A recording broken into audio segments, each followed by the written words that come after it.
There's this idea that like you are a better mom when you get your Right. cup filled. You're going to be a better mom to them when you get what you need. But that is not what the Bible teaches us at all. It was everywhere in my life. It was in the way I thought about how going to the gym, working out, all the things. If I can't pour from an empty cup, I can't pour. So I got to go fill my cup. This is how I fill my cup. And I don't believe that anymore. Welcome to the Simplified Organization podcast, 15-minute conversations with real moms about managing home and family life cheerfully to the glory of God. We can actually enjoy housework and love being homemakers when we focus on truth and work with gratitude.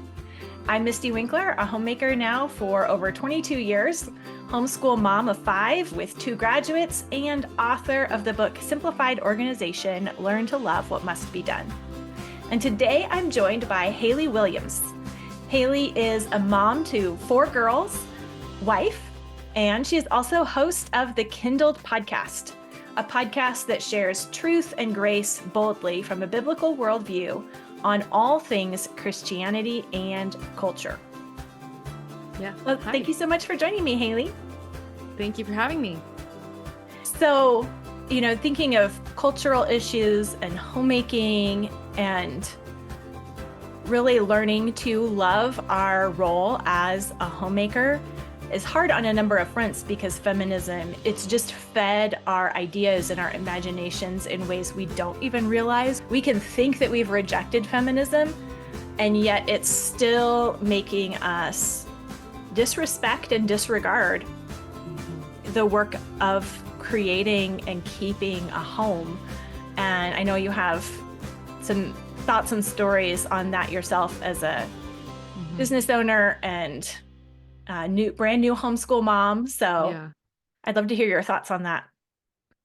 Yes, gosh. A lot of thoughts come up when you mentioned that in the intro. I think it's very true that feminism has embedded itself in our thinking way more than we probably realize.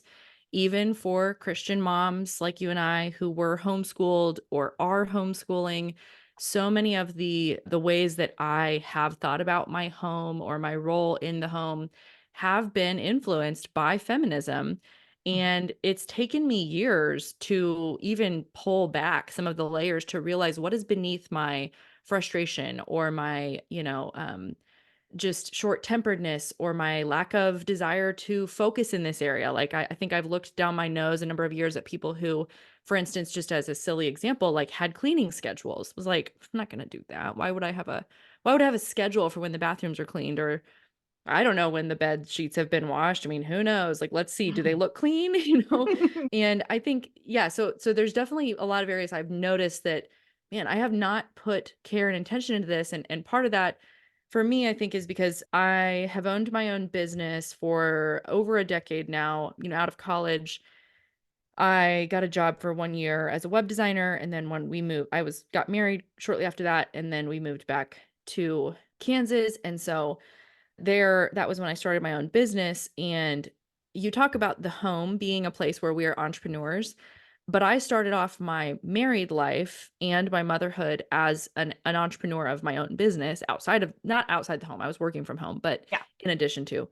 And so my energy, and my focus and my intention was really all on that. It was on, how do I grow this business? How do I build it? With my husband at the beginning of his career, before we had, no kids for the first 3 years of marriage, I had the ability to pour most of my time into that, and then could figure out dinner at 5 o'clock, and it didn't really affect anyone, Mhm. or we could do takeout, or, it was just easier to kind of fly by the seat of my pants in that area, without kids. Now, once kids entered the scene, that became harder, obviously. And now it was like you're feeling the pull of kind of burning the candle at both ends. Like you're working all day, you're with your kid, you're taking care of your toddlers, and then you're staying up late at night to work on your business or finish client work or whatever. And I really believed the lie that I could do it all. That feminism tells you, like, you not only can achieve what a man achieves, your life is linear in the sense of like you can You can build a business, you can do this, you can do that, you can be a mom, you can have whatever you want. You can have all of the things. And that's just not true. You can't Mhm. have it all at the same time. You might be able to do a business and be a mom, but you can't really do both simultaneously very well. And I mean, literally at the same time. Like I've had a business the whole 10 years I've been a mom, but it has taken much more of a back seat now than it used to.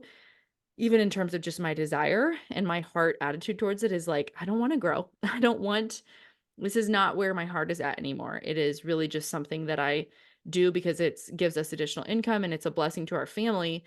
But I make sure now that it's actually a blessing to our family and it's not a Right. tax on the family. But I think that a lot of the ways that I looked at the home starting out as a young mom were as second rate work. It was not as important as my work as a web designer. It did not have the same priority. I didn't put planning into it. I begrudgingly did it. I looked at it as something that I had to do, not something that I got to do or that was a privilege or something God blessed me with as my role. It was very second rate.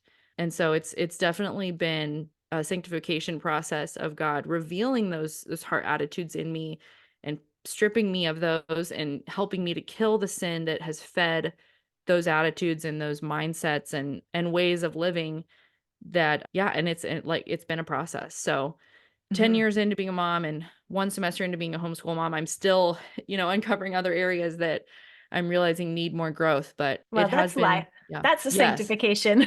absolutely. But it's actually been, I will say it's been very freeing and so much more. I just ever since realized so many of my attitudes and mindsets around the home had been really self-serving. What can this do for me? What can this get me? Since God has revealed a lot of that to me and helped me to honestly just has himself changed my heart towards my home, towards my kids, wanted to be with them more, wanted to, bring them home to do schools. We could not miss out on so much of their childhood. It is, it's had to be an inside out transformation, of starting Mhm. with my heart and then now kind of applying, okay, so what does that look like when it comes to taking care of the house or cooking or any number of things.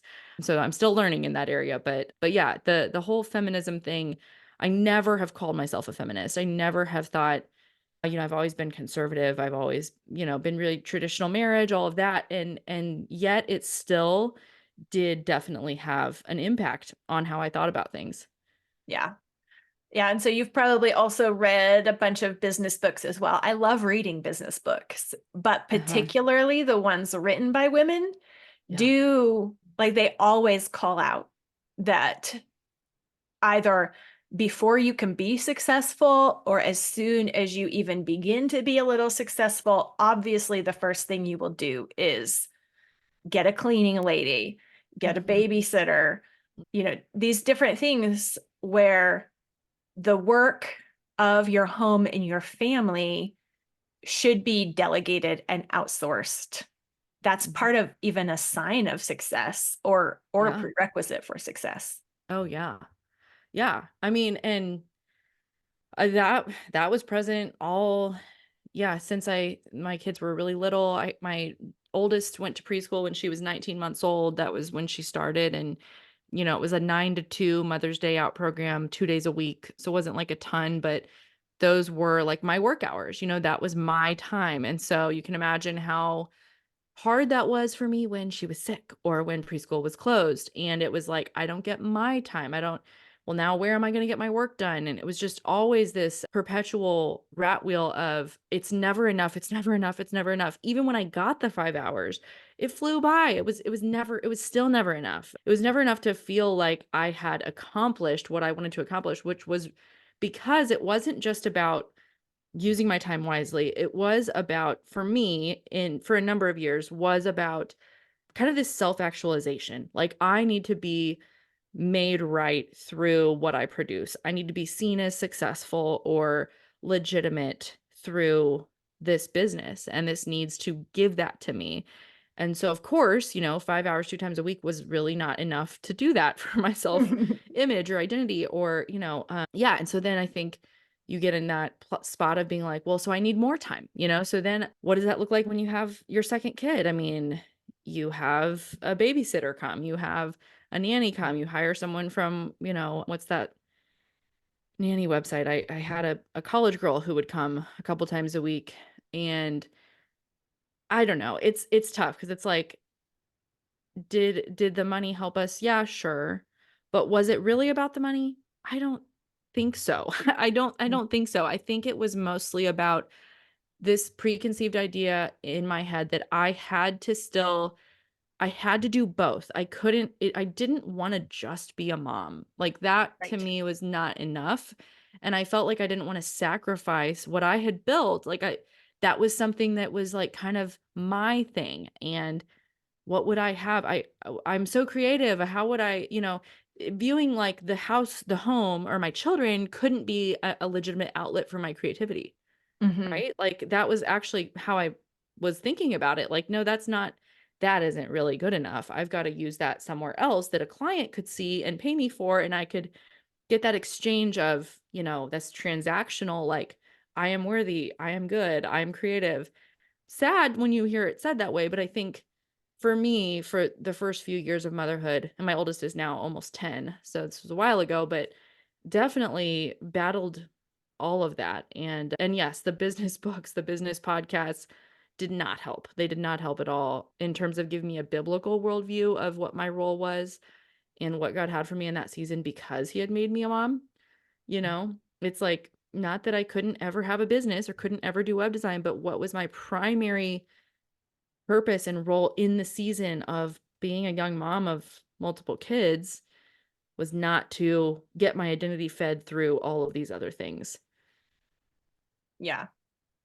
It's been definitely a sanctifying process. And, now looking back, I think we started off even with private school largely out of this. I mean, we started actually, our oldest went to kindergarten in the year of COVID. It was 2020, which was a terrible year to be entering school. It was just horrendous. And, masks and all the things and the fear and, just all of that.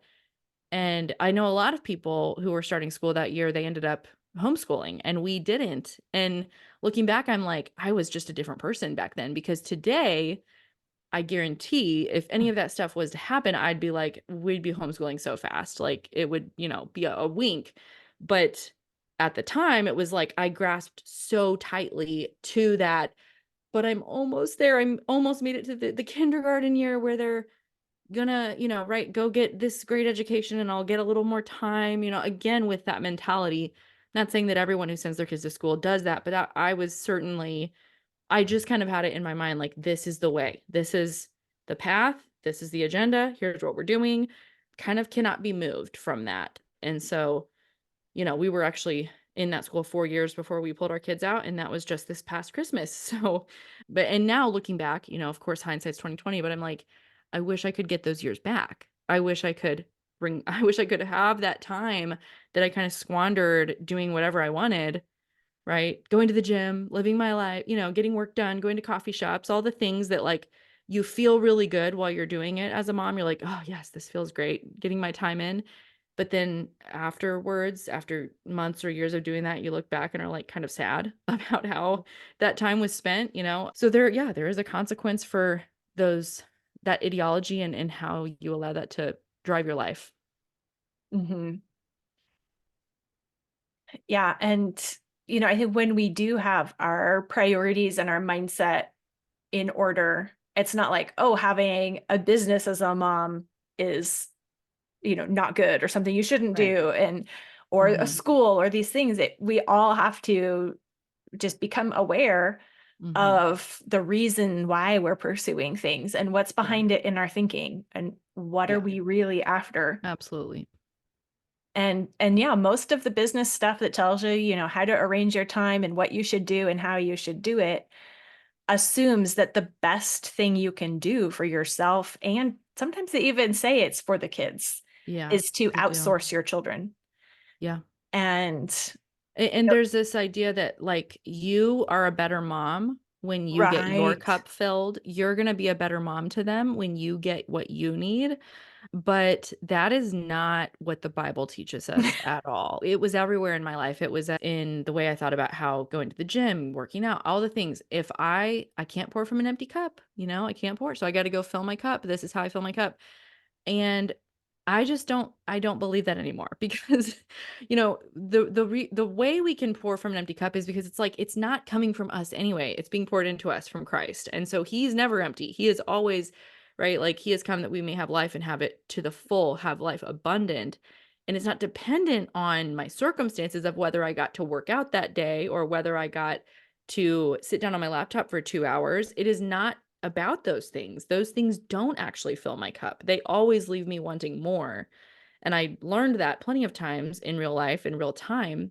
Getting all the things I thought I needed was Mhm. really never enough. I always needed more. And seeing that I was looking in the wrong spot for that filling to take place. That filling comes from him, not from the circumstances I can kind of manipulate with my time or my finances or getting the house cleaned or whatever, which, if you can afford it, is obviously a nice luxury, but most of us can't. And so I think, yes, telling women even that the goal, yes, like outsource everything, outsource all of your jobs so you can do something else. I mean, that is not the right way to think about your life or your role or your family, and ultimately no one can be the mom but you. And so I think it's very hard. I don't think there's anything sinful about hiring someone to clean your house if that's something that you can budget in and want to do. But the reality is you take that thinking too far and suddenly you're outsourcing yourself, you're like, who Right.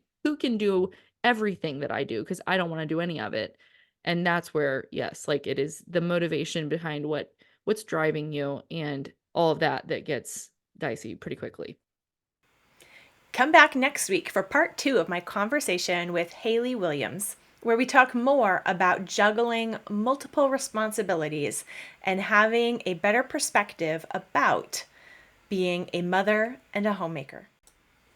Would you like to see your home and your responsibilities in a whole new light with a whole new attitude and learn to love what must be done? Then you would love Homemaking 101, a short 3-module course that most women complete in 1 to 3 days that will entirely make over your attitude and approach to managing your home. This course is designed to help you quick start your organized attitude as a homemaker.